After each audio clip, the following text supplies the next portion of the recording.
งร้องเบือนส่องคำสีมาลอย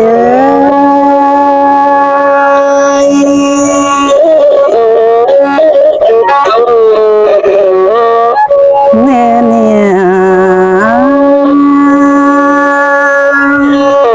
น้องก็ไปเที่ยวอยู่ดงดำ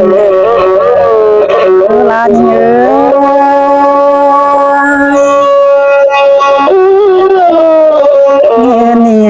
นกแมงอยู่ลงเจื้องเจื้อนให้ได้เนาะ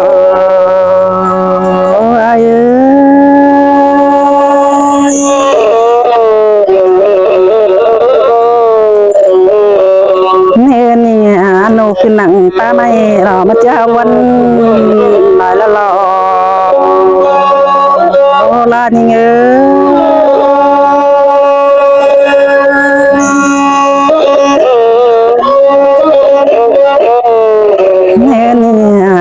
มาฟังนกตั้งร้อยเดียงเสียวน้อ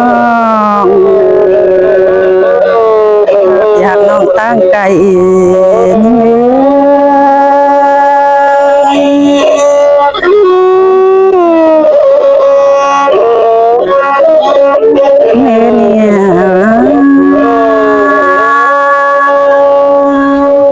สองเฮาเด้ก็ยินเอาบ่ยินเอาไอ้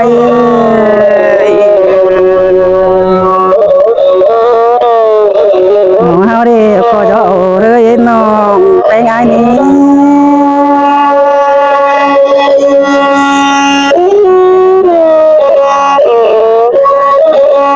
เนี่ยสองเฮาเด้ก็ตานความเจยใบบนเน็บอยากน้องตั้งไก่นี่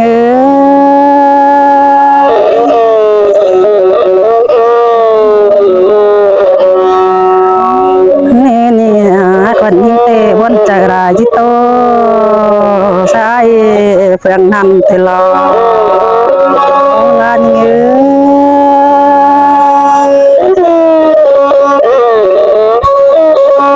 อเชียวจุ่มน้อง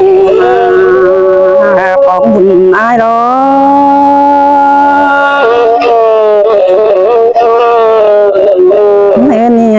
phải chứ khẩu pa pam đau chiều như là ma nơ ai ta cày nó ngã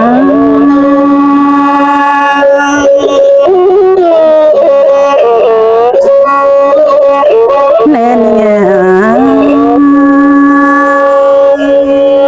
pa chứ khẩu pa bảo lắm con nó ma nơ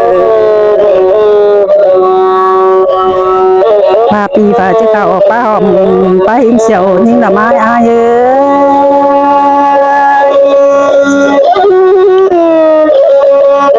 nên nè chú có mà chú mà cháu quan đó ai lo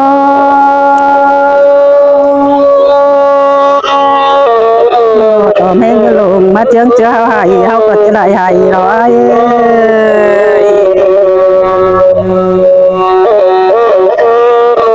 มาเด้นกเอ็นเสี่ยวตินขายมาเราอายรอ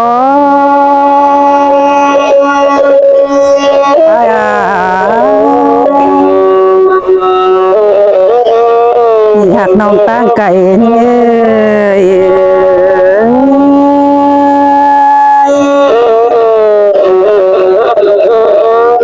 มือเต้เจ้าสองเฮาชื่อว่าบัจจาเด้อายcái đó từng ai họ hiểu năng sương ngừng lại đó ai đó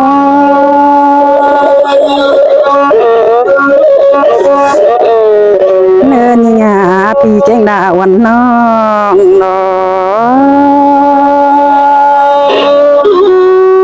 tay lại phượng rồi nên nhà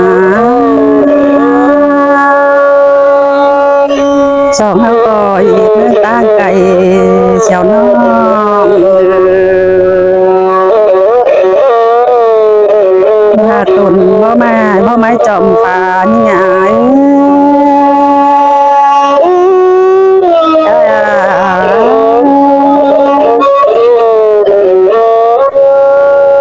nên như này ta hiện ăn giờ mới bao hot cái này ai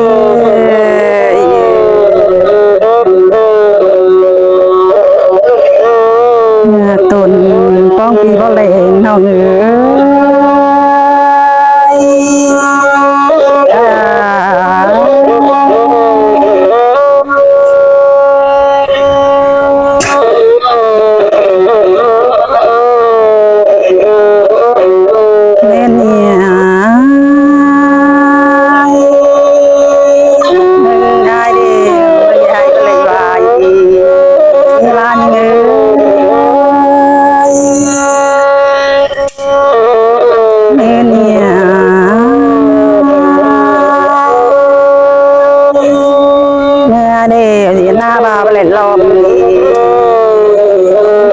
หากตั้งไก่เนื้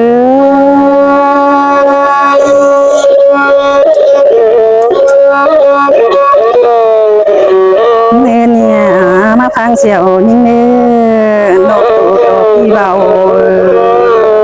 มาพังนกเสาขันกูไปไม่รอไอ้รอ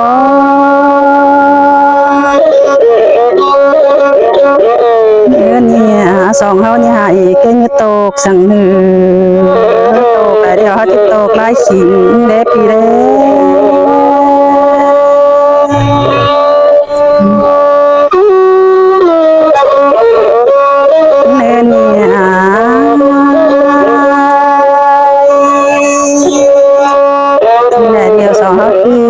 ตกไล่ยุ่งบ่บัวรอ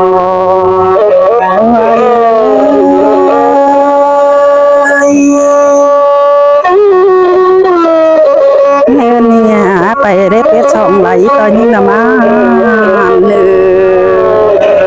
อลานี่เนี่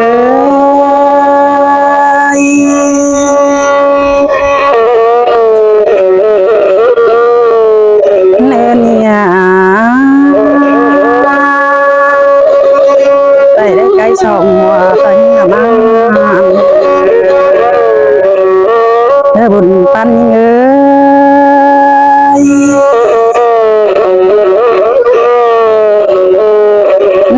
่ยน้องไปหาดอกปุ้นจื้อรอบที่รอ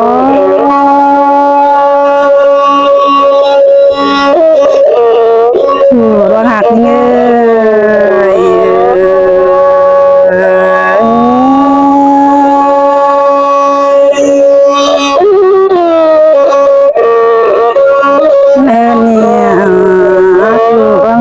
น้องนะ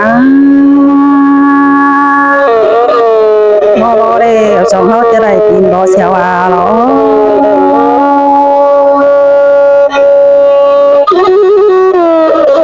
เนี่ยเมื่องมป่าเขาก็เชื่อกันไปงมป่าเสียวน้องลานี่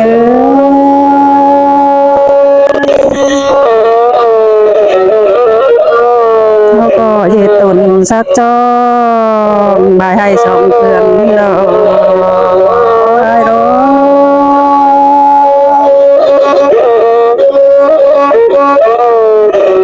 เมื่อวันสองมาหล่อเปียจุดต่อแม่งยืลุนเจ้าเจ้าให้รอไอ้รอ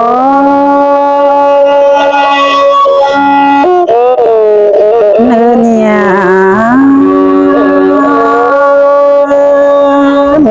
สีนาลอเขาก็จะได้ยินหน้าหลายต่างเนาะว่า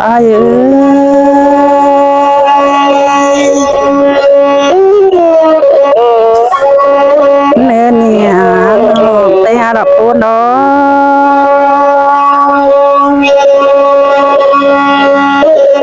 ะน้ำตกต่างละหากนั่นตองมาลอจะร้อนนอนยิงเนี่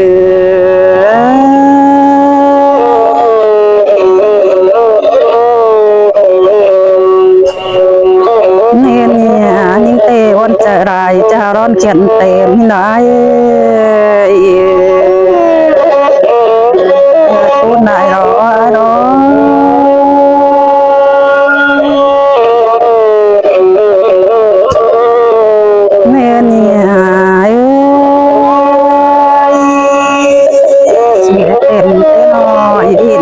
มาอีกนี่ไอ้